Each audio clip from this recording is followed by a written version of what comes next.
भाजप आमदारांना महायुतीत अजित पवार नकोसे झालेत की काय अशी चर्चा आता जोर धरते। अजित पवारांना सोबत घेतल्यानं लोकसभेत आता काही चर्चा होत असल्याचं कळतंय, असं सूत्रांकडून कळतंय। अजित पवारांना सोबत घेतल्यानं लोकसभेत फटका बसल्याचं मत आहे भाजपचं, असं सूत्रांकडून कळतंय। अजित पवारांना सोबत ठेवण्यासंदर्भात फेरविचार करण्याची मागणी देखील जोर धरतीये, अशी देखील सूत्रांकडून माहिती मिळतेय।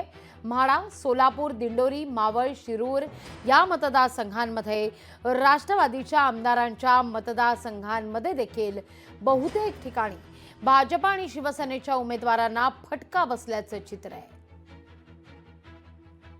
माझा प्रश्न एवढाच आहे की उत्तर प्रदेशमध्ये झाला तो पराभव कोणामुळे झाला? तिथे कुठले अजितदादा होते? अजितदादा ज्या दिवशी साहेबांना सोडून गेले त्या दिवसापासून त्यांचा आणि वैचारिक आमचा संबंध संपला।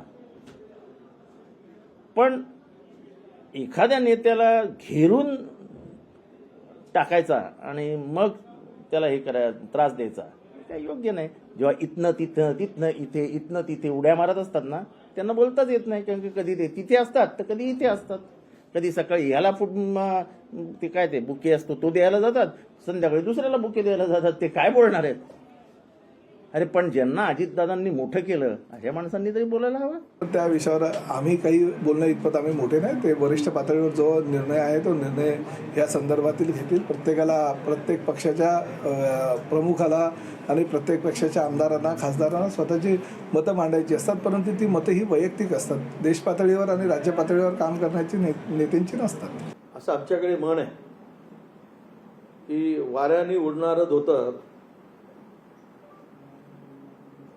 अंगाला गुंडाळलं तर ते काट्याने फाटलेला तेवढा भाग उलटा दिसतो, उघडा दिसतो।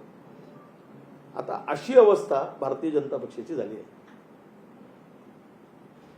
ते वाऱ्याने धोतर उडत होतं, काठीला लागलं, फाटून गेलं, तेच गुंडाळलं, काही भाग उघडा दिसणार।